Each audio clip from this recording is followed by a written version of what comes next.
퇴직 남편의 인생극장. 100억짜리 쓰레기통이야. 그 한마디가 내 귓속을 찢는다. 순간 피가 거꾸로 솟구치며 심장이 터질 듯 뛰었다. 사람의 얼굴 속엔 미소 대신 탐욕이 숨어 있었다. 나는 그날 인간의 얼굴에서 짐승을 처음 봤다.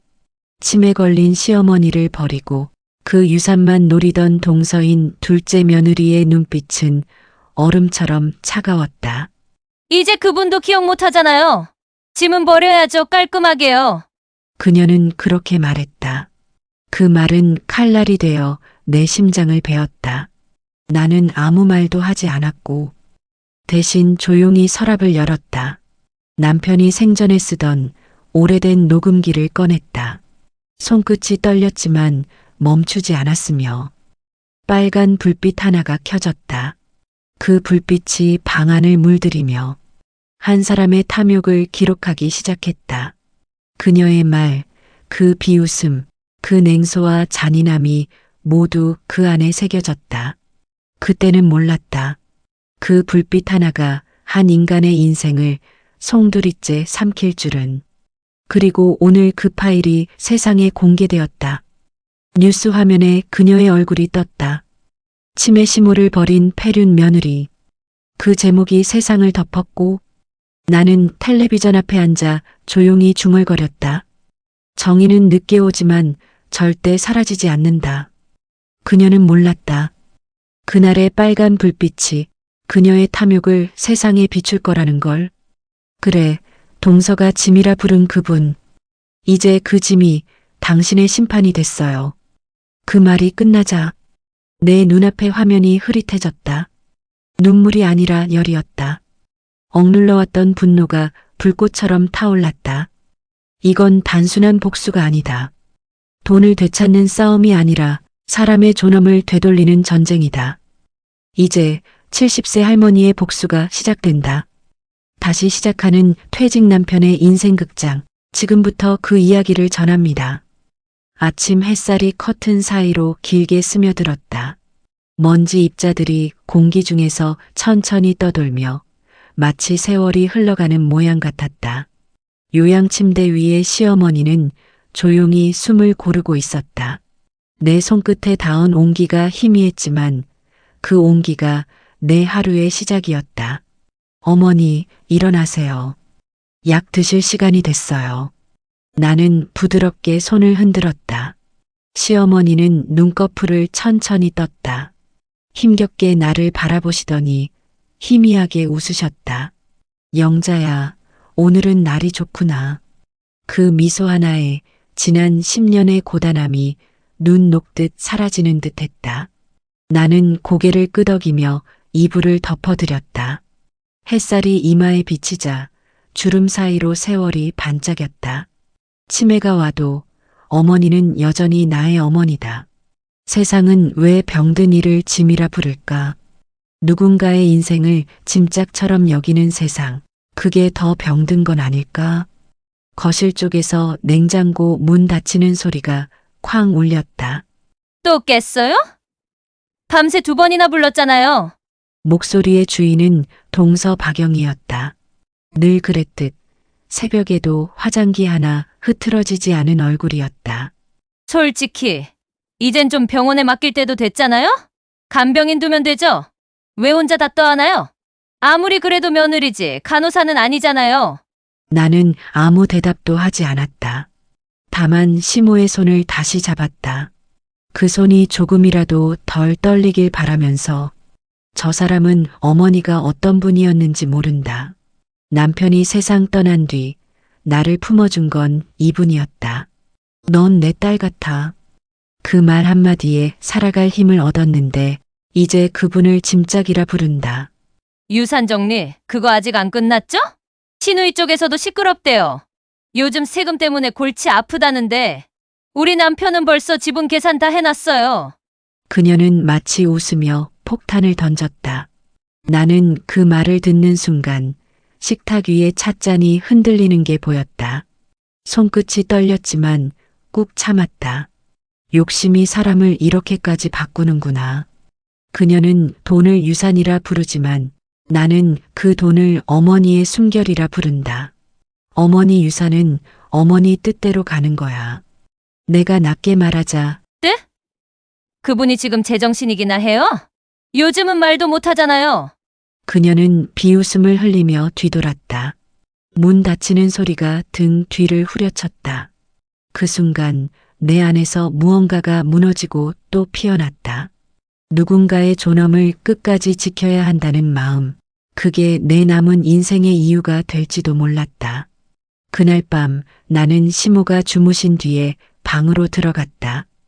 탁자 서랍을 열자 오래된 녹음기가 있었다. 남편이 생전에 쓰던 기기였다. 먼지가 켜켜이 쌓였지만 불빛은 여전히 살아있었다. 당신이 내게 남긴 게 이거였나 봐요. 나는 녹음기를 들고 조심스레 시모의 머리맡에 숨겼다. 빨간 불빛이 깜빡이며 방 안을 희미하게 물들였다. 그 불빛이 내 심장에도 박혔다. 이제부터 모든 걸 기록한다. 이 집안의 거짓과 탐욕, 그들의 숨소리 하나까지 남김없이 담아둘 거야. 두려움이 아니라 증거로, 눈물이 아니라 정의로 남길 것이다. 나는 시모의 손을 잡았다. 어머니, 이제 걱정하지 마세요. 이 세상은 아직 어머니 편도 있다는 걸 보여드릴게요. 그 순간 시모의 손끝이 미세하게 움찔거렸다. 그건 내 결심에 대한 대답 같았다. 사람은 언제 변하느냐고요? 미움이 깊어질 때도 사랑이 식을 때도 아니에요. 더 이상 물러설 곳이 없을 때, 그때가 바로 새로운 시작이죠. 저녁 공기가 묘하게 눅눅했다. 부엌의 시계 초침이 또각거리며 집안의 정적을 쪼개고 있었다. 국이 아직 따뜻한데도 아무도 식탁에 앉지 않았다. 스탠드 불빛 아래 김이 피어오르다 이내 사라졌다. 그 평범한 풍경이 오늘따라 이상하게 불안했다. 마치 무언가 곧 터질 것 같은 숨막히는 정적이었다. 이 집은 왜 이렇게 어두워요? 거실에서 동서가 불평하듯 말했다. 그녀는 쇼핑백을 바닥에 던지듯 내려놓았다. 금팔찌가 불빛을 받아 번쩍였고 그 반짝임이 내 눈을 찔렀다. 그 반짝임 하나에도 탐욕이 비친다. 돈이 사람을 이렇게까지 바꾸는 걸 나는 그날 똑똑히 보았다. 시어머니 유산 문제, 이제 정리할 때 됐죠? 90 넘은 분이 언제까지 이름만 가지고 있을 건데요? 그녀는 웃으며 말을 흘렸다. 그 웃음 속엔 피보다 차가운 계산이 들어 있었다. 나는 냄비 뚜껑을 닫으며 조용히 말했다. 그건 어머니의 인생이에요. 숫자로 나눌 수 있는 게 아니야. 아직도 그런 말 해요? 세상에 돈 아닌 게 어딨어요. 결국 남는 건 돈이잖아요. 그녀는 가방을 열더니 계좌 화면을 내 얼굴 앞에 내밀었다. 봐요. 이게 어머니 이름으로 들어오는 연금이에요. 매달 1,000만 원 넘어요. 이걸 내가 관리하면 효율적으로 쓸 수 있죠? 그녀의 목소리엔 자부심이 묻어 있었다. 하지만 내 귀엔 효율이라는 단어가 비명처럼 들렸다. 효율. 그녀에겐 사랑도 효도도 다 숫자로 환산된다. 어머니의 하루는 계산표의 한 줄이고 그분의 숨결은 금액으로 평가된다. 나는 물컵을 내려놓았다. 그 순간 유리잔이 딸깍하고 울렸다. 그 소리가 이상하게 크게 들렸다. 그 돈은 어머니의 것이에요. 아무리 가족이라도 허락 없이 손 떼면 안 돼요. 그럼 형님은 뭐 그렇게 잘났어요? 어머니가 형님만 좋아했으니까 다 형님 줄 거라 믿어요? 그녀의 눈빛이 매섭게 번쩍였다. 순간 거실 공기가 얼어붙었다. 벽에 걸린 시계 소리조차 멈춘 듯했다. 사람의 탐욕은 처음엔 속삭인다. 그러다 결국 고함으로 변한다. 그녀의 목소리엔 이미 사랑의 온기가 사라지고 남은 건 쟁취의 냄새뿐이었다. 그날 밤 어머니 방 문틈으로 불빛이 새어나왔다. 시모는 잠들어 있었고 머리맡에 녹음기 빨간 불빛이 희미하게 깜빡였다. 나는 그 불빛을 바라보며 속삭였다. 이제 모든 게 남겨질 거예요. 말 한마디, 한숨 하나까지. 며칠 뒤 동서가 다시 찾아왔다. 이번엔 분위기가 달랐다. 짙은 향수 냄새, 화려한 옷차림, 손에는 무언가 감춘 듯한 얇은 서류 봉투가 들려 있었다. 형님, 솔직히 말할게요. 요즘 변호사 하나 알아봤어요. 그녀는 한 걸음 다가왔다. 그 향수 냄새가 숨을 막았다. 치매 판정이 공식으로 떨어지면 후견인 신청할 수 있대요. 그럼 재산관리권은 자연히 넘어오죠. 그녀의 입술이 매끄럽게 움직였다. 마치 오래 연습한 대사를 읊는 배우처럼. 그걸 진심으로 말하는 거예요? 내 목소리가 떨렸다. 진심이죠. 나라도 챙길 건 챙겨야 하잖아요. 어머니가 오래 못 버티실 수도 있잖아요. 그녀는 웃었다. 그 웃음은 사람의 것이 아니었다. 그때 깨달았다. 이건 단순한 시기나 갈등이 아니라 약탈이었다. 사람이 돈을 위해 사람을 없애는 순간 인간이라는 이름은 사라진다. 나는 숨을 들이마셨으며 공기가 살얼음처럼 차가웠다. 녹음기의 빨간 불빛이 머릿속에서 반짝였다. 이제 그 불빛은 단순한 기계의 신호가 아니라 정의의 불씨였다. 그날 밤 나는 서랍을 열었다. 수첩 한 권, 남편의 펜, 그리고 메모지. 후견인 신청 시 재산 강탈 위험주의. 예전에 변호사와의 통화 내용을 적어둔 문장이 눈에 들어왔다. 이 순간을 위해 아마 남편이 이 녹음기를 남긴 게 아닐까? 이건 무기가 아니라 방패다. 지켜야 할 사람을 위한 증거의 방패. 나는 시모의 방으로 향했다. 문을 열자 어둠 속에서 시모의 숨소리가 들렸다. 그분의 손등 위로 달빛이 내려앉았다. 나는 그 손을 조심스레 감싸며 속삭였다. 어머니, 세상이 어머니를 잊어도 저만은 잊지 않을게요. 그 순간 어머니의 입가가 미세하게 떨렸다. 눈을 뜨지 못했지만 그분은 내 목소리를 알아들으신 듯했다. 그날 이후 내 하루는 기록이 되었다. 한숨, 말, 발소리, 문 닫히는 소리까지 모든 게 증거가 되었다. 사랑의 언어가 사라진 집엔 이제 탐욕의 목소리만 남았다. 며칠 후 전화벨이 울렸다. 형님, 잠깐 볼 수 있어요? 동서의 목소리는 낮고 떨렸다. 나는 무심히 대답했다. 그래요. 그녀는 문을 열자마자 말했다. 은행에서 이상한 전화가 왔어요. 어머니 명의 계좌, 요즘 누가 확인했냐고요. 글쎄요, 어머니께 물어봐야죠. 지금 그분이 뭘 알아요? 그녀의 말투엔 이미 짜증과 공포가 섞여 있었다. 형님, 그 녹음기 아직 있어요? 그거 혹시 켜놓은 거 아니죠? 왜요? 불안해요? 불안? 아니요. 그냥 확인하는 거예요. 그녀는 눈을 피했다. 그 시선 속엔 두려움이 엿보였다. 그때 나는 알았다. 그녀도 이미 알고 있었다는 걸. 자신의 탐욕이 기록되고 있다는 사실을. 나레이션 감정의 냉정한 전환. 복수는 이길 마음이 아니라 버틸 마음에서 시작된다. 이 집안의 공기는 차갑지만 내 마음은 이상할 만큼 고요했다. 이제 모든 건 시간의 문제였다. 그녀가 떠나고 문이 닫히자 나는 다시 녹음기를 들었다. 불빛이 반짝였다. 그건 이제 내 유일한 동맹이자 증인이었다. 오늘부터 내 목소리 한마디도 허투루 흘려보내지 않을 거야. 그 말과 함께 REC 버튼을 눌렀다. 빨간 불빛이 어둠 속에서 깜빡였다. 그 불빛은 작지만 단단했다. 그리고 나는 알았다.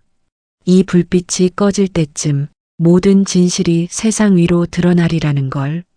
비 오는 밤이었다. 창문을 두드리는 빗소리가 유난히 거칠었다. 그 소리가 마치 누군가 문을 두드리는 듯했다. 나는 침대 옆에 앉아 시어머니의 손을 잡았다. 손끝이 식어 있었다. 산소호흡기 아래로 들리는 숨소리가 점점 희미해졌다. 어머니, 제발 버텨주세요. 아직 저 할 말이 많아요. 입술이 떨렸다. 그때 문이 열리더니 동서가 들어왔다. 형님, 아직 깨어 계세요? 그녀의 말투는 예의는 지켰지만 온기가 없었다.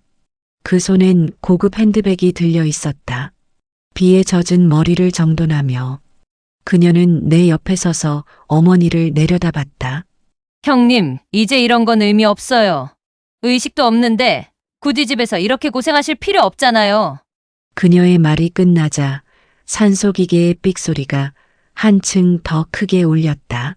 나는 아무 대답도 하지 않았다. 그저 손끝으로 시어머니의 이마에 묻은 땀을 닦았다. 그 순간 동서가 낮게 웃었다. 형님은 참 끈질기세요. 이렇게 해봐야 뭐가 남아요? 어머니 돌아가시면 결국 다 정리될 텐데. 그 말에 나는 고개를 들었다. 정리? 그래요. 요양원 보내는 것도 이제 너무 늦었어요. 응급실이라도 보내야지. 여기선 답이 없어요. 지금 그 말이 무슨 뜻이에요? 그 말 그대로예요. 응급실로 옮기면 형식상 끝이에요. 의료 기록도 남고 절차상 자연사로 정리되죠. 순간 내 손이 떨렸다. 내가 알고 있던 그 단어 자연사가 이토록 잔인하게 들릴 줄은 몰랐다. 그녀는 그날 인간의 마지막 선을 넘었다. 사랑 대신 효율을, 생명 대신 이익을 말하는 사람.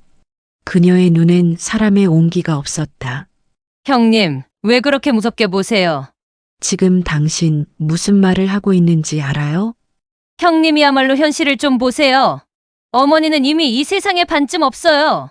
이젠 숫자만 남은 거예요. 그녀는 그렇게 말했다. 숫자, 그 단어가 내 귀에 박혔다. 내 안에서 뭔가 터질 듯 끌어올랐다. 그래요. 숫자라고요? 나는 조용히 웃었다. 좋아요. 그럼 그 숫자 하나하나 다 세상에 보여줄게요. 그녀가 고개를 갸웃했다. 무슨 뜻이에요, 형님? 나는 답하지 않았다.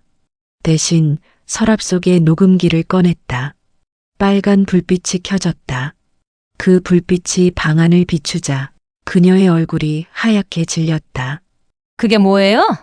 그냥 기억이에요. 어머니와 나 그리고 당신이 남긴 말들. 그녀가 한 걸음 물러섰다. 설마 지금 녹음하고 있는 건 아니죠? 나는 천천히 고개를 끄덕였다. 이미 오래전부터 켜 있었어요. 그녀의 손끝이 파르르 떨렸다. 형님, 그건 불법이에요. 불법? 사람을 죽이자던 말보다 불법인가요? 순간 그녀는 아무 말도 하지 못했다. 그 침묵이 오히려 가장 큰 비명처럼 들렸다. 그날 나는 인간의 탐욕이 어디까지 갈 수 있는지 봤다. 사람이 이익을 위해 사랑을, 관계를, 심지어 생명을 지워버리는 순간. 그때 세상은 잠시 멈췄다. 비가 유리창을 때리는 소리가 마치 죄를 고백하듯 들렸다. 나는 그 소리를 들으며 속삭였다. 이건 끝이 아니야. 시작이야. 동서가 눈을 흘기며 말했다. 형님, 괜히 감정적으로 굴지 마요. 결국 세상은 기록보다 서류가 세요. 그럼 서류로 증명해요. 뭐예요? 당신이 어머니를 어떻게 말했는지, 어떤 결정을 하려 했는지. 그 서류, 내가 다 남길 테니까. 그녀는 손에 들고 있던 봉투를 꽉 쥐었다. 그 안에서 서류 모서리가 삐져나왔다. 나는 그것을 빼앗듯 잡았다. 이거 어머니 명의로 된 위임장이네요. 그건 그냥 예시예요. 변호사랑 상의하려고. 이게 예시면 세상이 참 잔인하네요. 그녀는 아무 말도 하지 못했다. 창밖 번개가 번쩍이더니 그 빛이 잠시 방 안을 환하게 밝혔다. 그 순간 나는 확실히 봤다. 그녀의 얼굴에 스친 공포의 그림자를. 그녀는 그날 이후 다시 이 집에 들어오지 못했다. 그리고 그날 밤 나는 처음으로 두려움 대신 평온을 느꼈다. 빗소리 사이로 어머니의 숨소리가 들리는 듯했다. 마치 이렇게 말씀하시는 것 같았다. 잘했어. 영자야. 나는 조용히 고개를 숙였다. 빨간 불빛은 여전히 타오르고 있었다. 그 불빛이 내 가슴속까지 번지며 속삭였다. 정의는 이제 시작이야. 며칠이 지났으며 집안의 공기는 여전히 눅눅했다. 하지만 내 마음은 달라져 있었고 더 이상 흔들리지 않았다. 이제 모든 게 기록되고 있었으며 나는 기다렸다. 그녀가 스스로 덫에 걸리길. 복수는 한순간의 분노로 하는 게 아니다. 그건 계획이다. 그리고 기다림이다. 그날 오후 동서가 고가의 가방을 들고 들어왔다. 형님, 나 좀 봐요. 어머니도 봐야죠. 그녀는 거실 한가운데 앉아 다리를 꼬았다. 손에는 반짝이는 카드가 들려 있었다. 오늘 이 카드로 명품 하나 질렀어요. 어머니 통장에 남은 돈 이제 내가 관리하니까 마음이 편하네. 그녀는 콧노래를 불렀다. 역시 세상은 아는 사람이 이긴다니까. 그 말에 내 심장은 고요히 뛰었다. 나는 아무 말도 하지 않았다. 그저 속으로 숫자를 세었다. 하나, 둘, 셋. 곧 전화가 울릴 것이었다. 띠링. 그녀의 휴대폰이 진동했다. 카드 결제 문자였다. 결제 실패 거래가 거부되었습니다. 왜 이러지? 잔액 충분한데. 다시 결제를 시도했다. 승인 거절. 승인 거절. 그녀의 얼굴이 급격히 하얘졌다. 뭐야 이거? 은행에 전화해야겠다. 그녀는 허둥지둥 전화를 걸었다. 나는 조용히 소파에 앉았다. 그녀의 목소리가 점점 커졌다. 무슨 소리예요? 제 계좌 전부 정지됐다니요? 드디어 올 것이 왔다. 변호사가 말했던 시간, 정확히 오늘이었다. 민사가압류, 동서 명의의 모든 계좌와 카드 정지 조치 완료. 그 문장이 내 머릿속을 떠올랐다. 복수의 첫 단추가 정확히 끼워졌다. 형님, 이거 형님이 한 거야? 설마 나 몰래 무슨 짓을 한 거야? 나는 천천히 그녀를 바라봤다.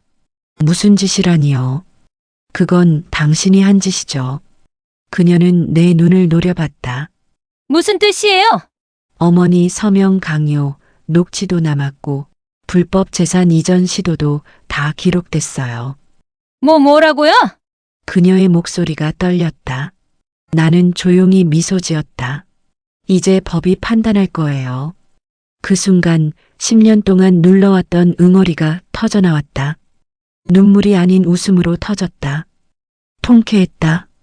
정의가 조금 늦었을 뿐 결국 도착했다. 동서는 분노에 차 소리쳤다.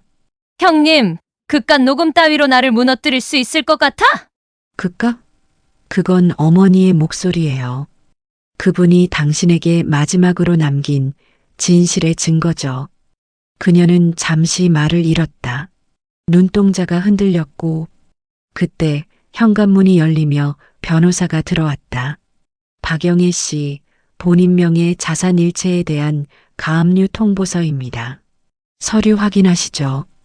그녀는 얼어붙은 채로 종이를 받았다. 손끝이 부들부들 떨렸다. 이게 다 조작이에요. 저 여자가 꾸민 일이에요. 법원이 판단할 겁니다. 증거는 이미 제출됐습니다. 그녀는 벽을 바라보다가 갑자기 내게 다가와 소리쳤다. 형님, 내가 감히 나를 이렇게 만들어? 아니요, 당신이 스스로 만든 거예요. 나는 단호히 말했다. 그 순간 시간마저 멈춘 듯 했으며 내 손끝엔 떨림이 없었다. 마음속엔 오직 한 단어만 맴돌았다. 끝났다. 동서는 소리 없이 주저앉았고 그녀의 화려한 옷이 바닥의 먼지를 뒤집어 썼다. 그 모습이 마치 꺼져가는 불꽃 같았다.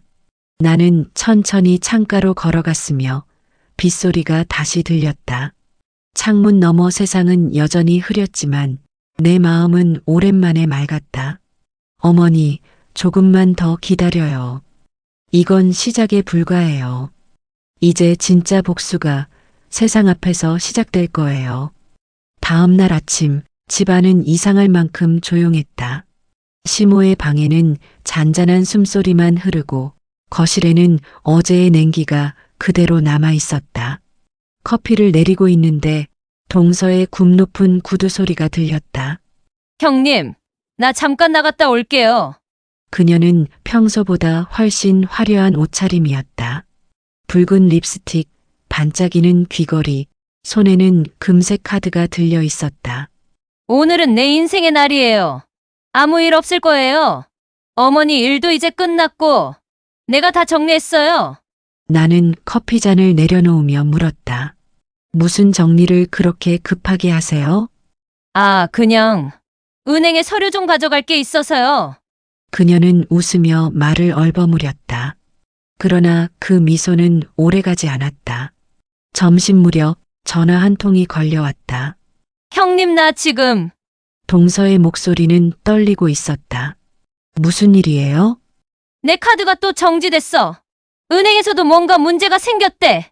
그녀의 목소리는 마치 멀리서 들리는 파도 소리 같았다. 나는 아무 말도 하지 않았다.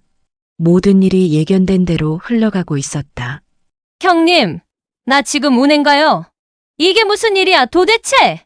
그녀의 발소리가 계단을 울리며 사라졌다. 몇 시간 뒤 전화가 다시 울렸다. 이번엔 울음 섞인 목소리였다. 형님, 나 다 막혔어. 계좌도, 카드도, 통장도 전부. 은행 직원이 그러는데 가압류래. 나는 깊게 숨을 들이마셨다. 커튼 사이로 들어오는 햇살이 부드럽게 흔들렸다. 당신이 말했지. 세상은 돈으로 움직인다. 이제 알겠지? 돈이 얼마나 차갑게 사람을 버리는지. 이거 당신 짓이죠? 당신이 나한테 이런 짓을 했잖아요. 그녀는 문을 벌컥 열고 들어왔다. 머리카락은 흐트러지고 화장은 눈물로 번져 있었다. 내가 뭘 그렇게 잘못했는데. 어머니 모시던 건 다 형님이잖아요. 형님이 다 가져가면 나는 뭐가 돼? 나는 조용히 말했다. 당신은 스스로 만든 결과를 보고 있을 뿐이에요. 그깟 녹음기 하나로 나를 무너뜨릴 수 있을 것 같아? 그깟이 아니라 진실이에요. 그녀는 주먹으로 식탁을 내리쳤다.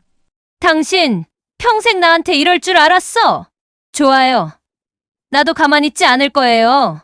그녀의 눈은 피처럼 붉었다. 마치 자신이 피해자인 척 눈물을 흘리며 외치는 악역 같았다.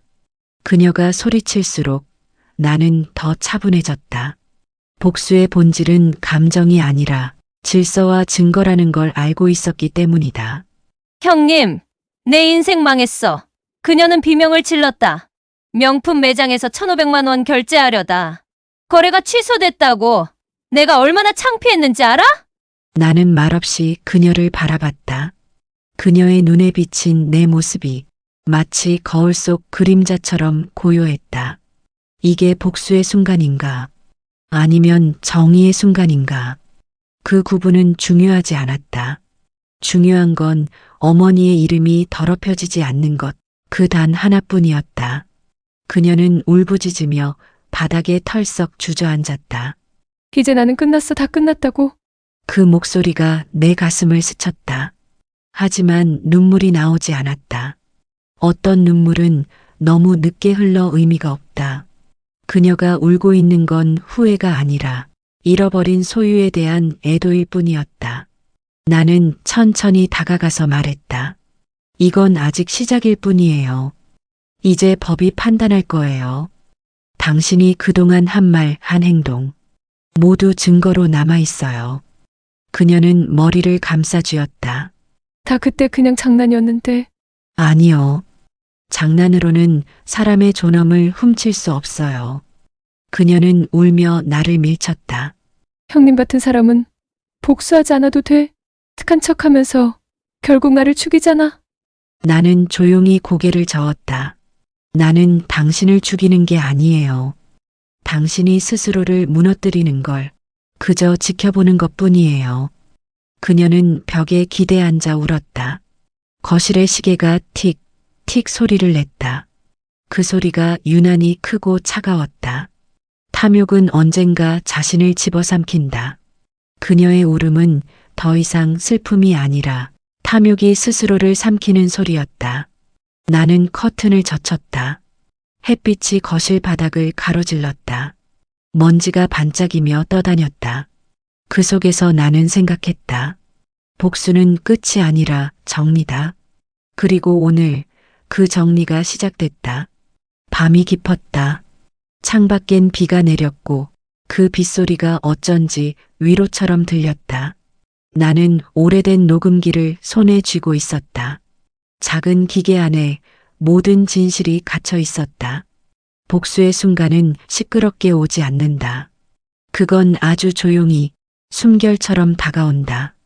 거실 불을 켜니 동서가 술에 취한 얼굴로 앉아 있었다. 탁자엔 비싼 와인병과 부서진 잔이 널려 있었다. 형님, 축하해요. 그녀가 비틀거리며 웃었다. 내 인생이 이렇게 망가진 것도 당신 때문이야. 나는 대답하지 않았다. 대신 녹음기를 탁자 위에 올려놨다. 딸깍하는 소리와 함께 작은 불빛이 깜빡였다. 이름만 쓰면 돼요. 치매 걸렸으면 사인하라니까. 그건 내 아들 이름인데. 그럼 내가 써줄게요. 순간 방 안의 공기가 얼어붙었다. 동서의 손이 멈췄다. 그녀의 눈이 커졌다. 그건 뭐야? 내가 어머니께 했던 말이야. 거짓말이야. 조작했지? 나는 천천히 고개를 저었다. 당신이 만든 소리야. 내가 한 건 그걸 기억하게 해준 것뿐이야. 그녀는 손으로 귀를 막았다. 끄라고. 그거 꺼. 하지만 나는 멈추지 않았다. 어머니, 이거 사인하면 당신 아들 재산은 전부 내 거예요. 그건 안 돼. 그럼 죽을래요? 그 한마디에 그녀의 얼굴에서 핏기가 사라졌다. 무너져 내린 사람처럼 의자에 주저앉았다. 그 소리 하나하나가 10년의 울분보다 더 날카로웠다. 이건 복수가 아니라 진실이었다. 이제 어머니의 목소리가 증인으로 서줄 거예요. 나는 담담하게 말했다. 그리고 당신은 그 목소리 앞에서 평생 고개를 들 수 없을 거예요. 동서는 손을 떨며 녹음기를 밀쳤다. 이거 법정에선 증거도 안 돼. 나는 변호사 불러서. 이미 불렀어요. 그 순간 초인종이 울렸다. 띠링. 문 앞에는 정장을 입은 남자가 서 있었다. 박영애 씨 맞으시죠? 서울지방법원에서 온 송달장입니다. 그녀는 눈을 크게 뜨고 말을 잃었다. 서류 봉투를 받아든 손이 부들부들 떨렸다. 민사상 상속 결격 사유로 인한 재산 환수 소송입니다. 모든 증거는 제출되었고 다음 주 첫 심리가 열립니다. 이게 다 조작이라고. 그 여자 날 모함했어요. 모함이 아니라 기록이에요. 그리고 기록은 거짓말을 안 해요. 그녀는 울부짖었다. 머리카락을 움켜쥐고 탁자를 쾅쾅 내리쳤다. 잔이 깨지고 와인이 흩어졌다. 붉은 액체가 바닥을 타고 흘렀다. 그 색깔이 그녀의 죄처럼 짙었다. 나는 그 와인 자국을 한참 바라봤다. 그건 피가 아니라 탐욕이 남긴 흔적이었다. 사람이 사람을 버리면 결국 자신도 버림받게 되어 있다. 이제 모든 게 끝났어요. 내 목소리는 낮았지만 단단했다. 당신이 어머니께 했던 그 말, 돈이 전부야라고 했던 그 말, 이제 세상이 듣게 될 거예요. 그녀는 고개를 숙였다. 눈물인지 땀인지 모를 액체가 턱선을 타고 흘러내렸다. 그래요. 다 내 잘못이에요. 근데 형님 당신은 안 미안해요? 나한테 복수하려고 이 모든 걸 꾸민 거잖아. 나는 잠시 침묵했다. 그리고 조용히 대답했다. 아니요. 난 복수한 게 아니에요. 당신이 버린 사람의 존엄을 다시 세운 거예요. 그 말이 끝나자 방 안은 다시 고요해졌다. 빗소리가 멀리서 들려왔다. 어머니 방 쪽에서 희미한 숨소리가 이어졌다.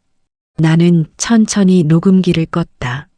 삐하고 짧은 소리가 나며 불빛이 사라졌다. 그와 함께 오랜 분노도 사라지는 듯했다. 어머니, 이제 당신의 목소리가 세상을 바꿨어요.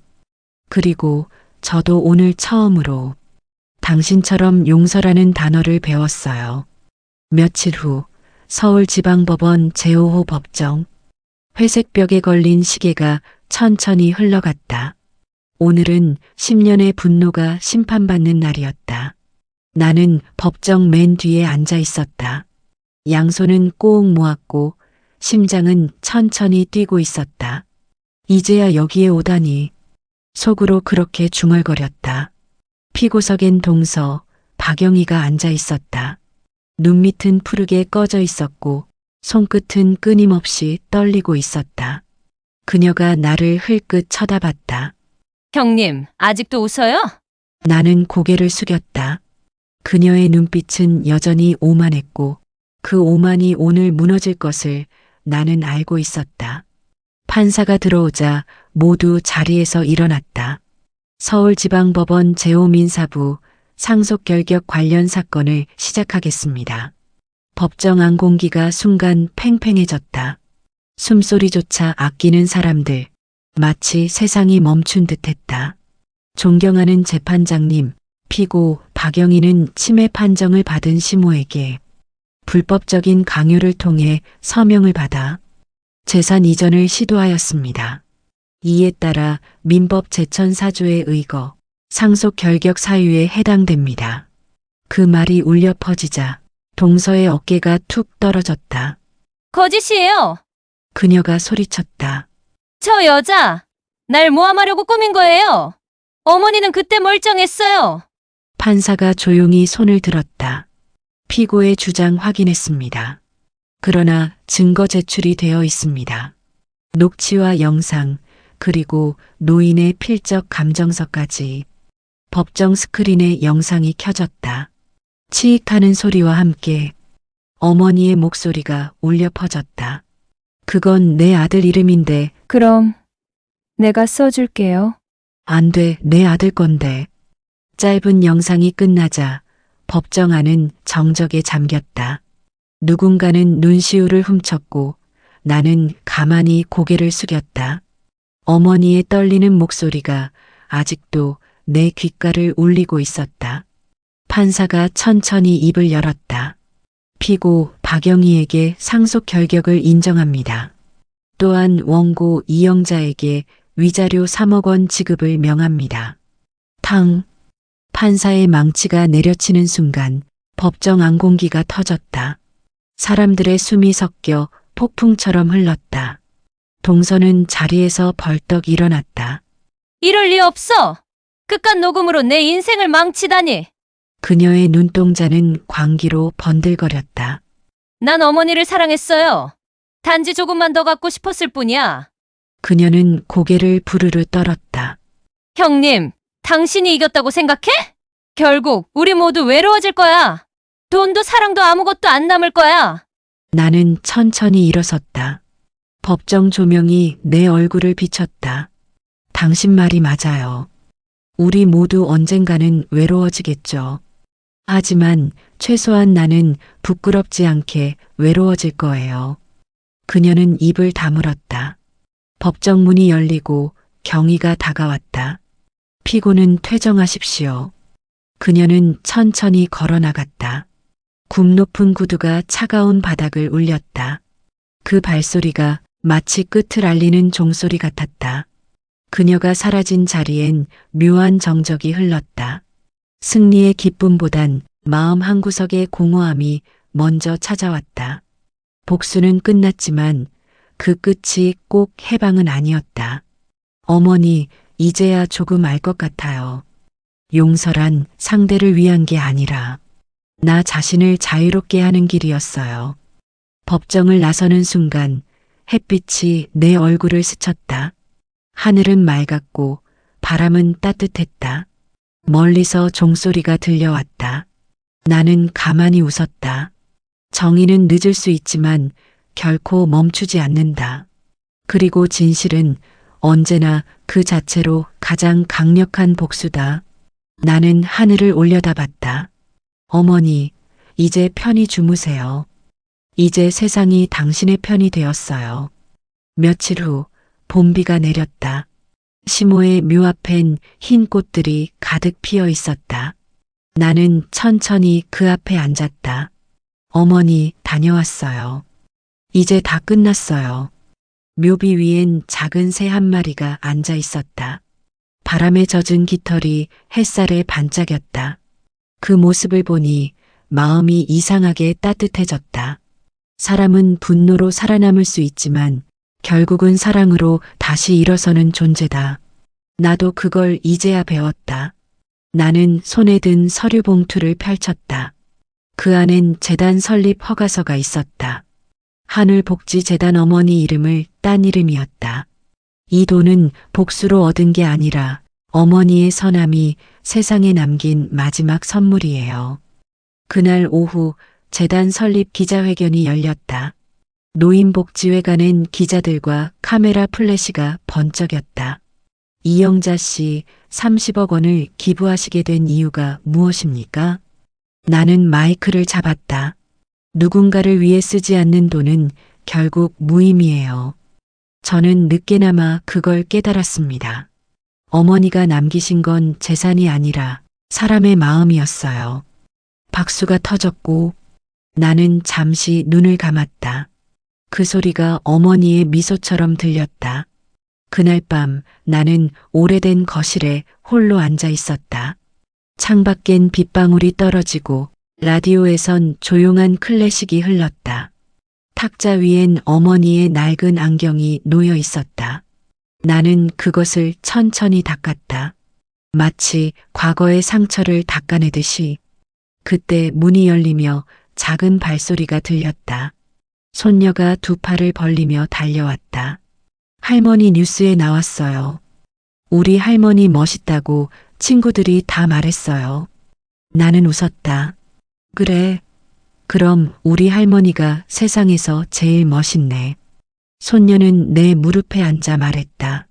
할머니, 이제 울지 마요. 어머니가 보고 계시대요. 그 말에 가슴이 뭉클했다. 아이의 눈에는 아직 세상이 선했고 그 선함이 나를 다시 사람으로 만들고 있었다. 나는 손녀를 꼭 안았다. 그래, 울지 말자. 이제 웃자. 창밖엔 봄비가 그치고 있었다. 빗물이 흘러내린 창문 너머로 해가 천천히 지면서 붉은 빛이 방 안을 물들였다.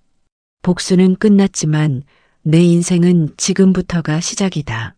어머니처럼 나도 누군가의 어머니로 남고 싶다. 선함으로 다시 피어나고 싶다. 나는 커튼을 열고 하늘을 바라봤다. 구름 사이로 무지개가 걸려 있었다.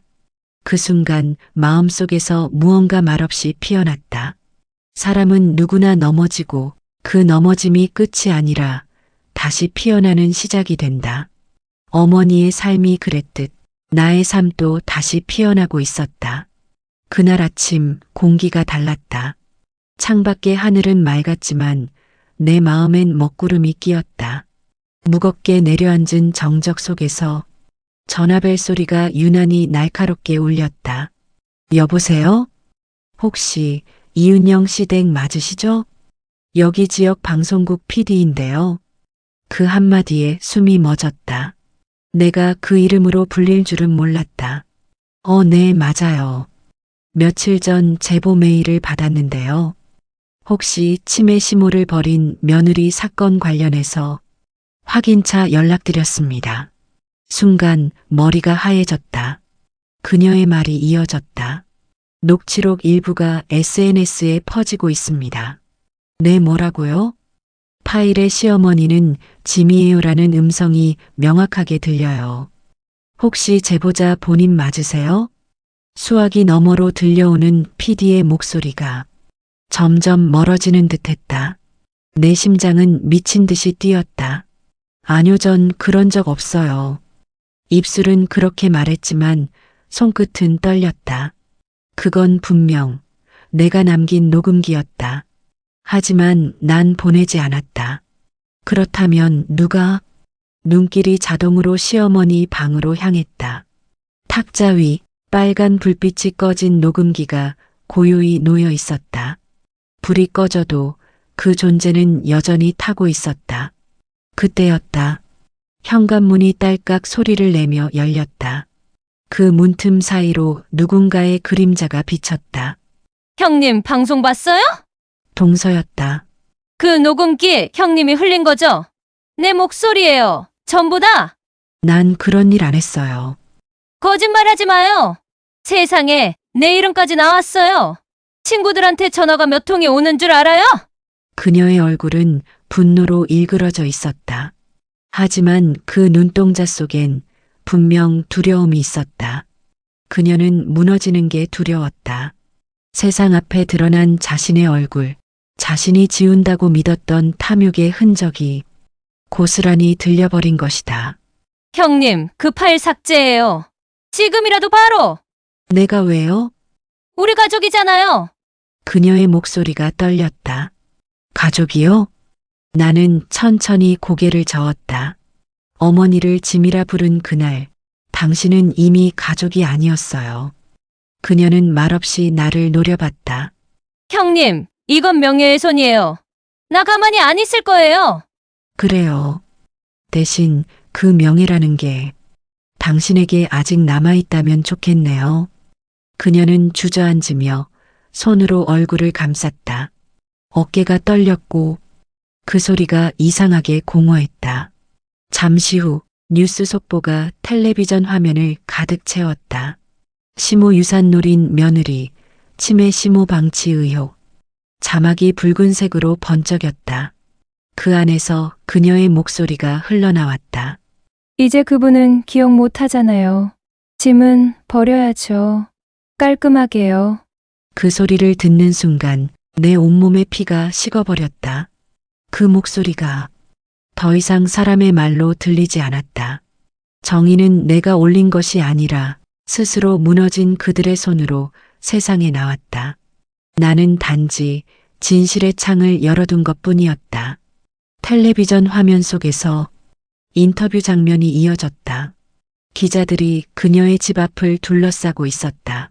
사과할 의향이 있냐는 질문에 그녀는 아무 말도 하지 못했다. 그 순간 시어머니의 방 쪽에서 미세한 숨소리가 들렸다. 나는 놀라서 달려갔다. 어머니 들으셨어요?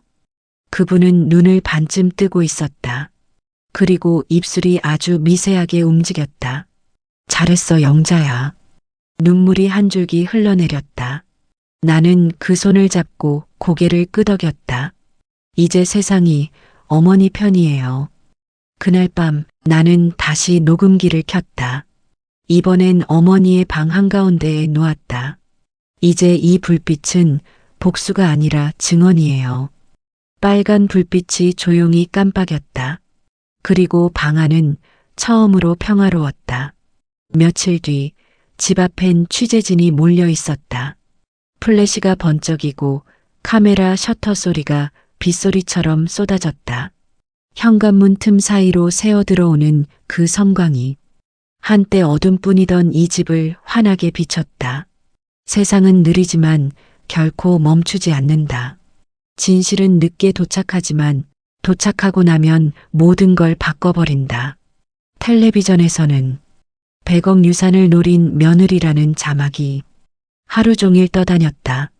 인터뷰를 거절한 그녀의 집 앞엔 비난 댓글이 쏟아지고 이웃들의 얼굴엔 침묵이 내려앉았다. 형님, 나 좀 살려줘요. 그날 새벽 한 통의 메시지가 왔다. 보낸 사람 동서였다. 나는 휴대폰 화면을 바라보았다. 짧은 문장 한 줄, 그 속에 두려움과 후회, 그리고 아주 늦은 깨달음이 섞여 있었다. 나는 답장을 보내지 않았다. 용서가 나의 몫이 아니기 때문이다. 그건 세상의 몫이었다. 며칠 후 검찰에서 연락이 왔다. 녹취록 원본 제출 부탁드립니다. 짧은 말이었지만 그 한 줄이 지난 몇 달의 고통을 정리해 주는 듯했다. 나는 서류 봉투를 꺼냈다. 그 안엔 남편의 필체로 적힌 메모가 한 장 있었다. 진실은 언젠가 길을 찾아온다. 그 문장을 바라보는데 눈물이 번졌다. 녹음기를 들고 검찰청 문을 나섰을 때 하늘은 이상할 만큼 맑았다. 구름 사이로 햇살이 내리쬐었고 그 빛이 내 손에 들린 녹음기 위로 내려앉았다. 누군가에게 빨간 불빛은 단순한 기계 신호였겠지만 나에게는 정의의 등불이었다.